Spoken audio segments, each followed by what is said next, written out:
Hey guys, it's Alyssa with WTI, and when I step out of the shower, this bath mat from Gilden is such a treat for my feet. When I first got it, I thought this is way bigger than I thought it was going to be, but per instructions, once you wash it and dry it, they do shrink down to a great size. And this white one I washed and dried in the dryer, and it fluffed up very nicely after one wash and one dry.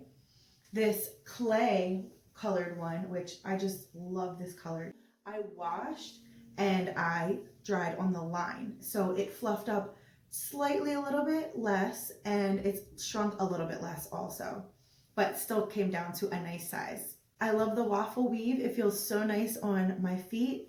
And I love natural fibers, so I love that it's 100% cotton. You can really feel the quality of this fabric. So if you're looking for great quality natural fiber bath mats, you are gonna love these ones from Gilden. And that's my point of view.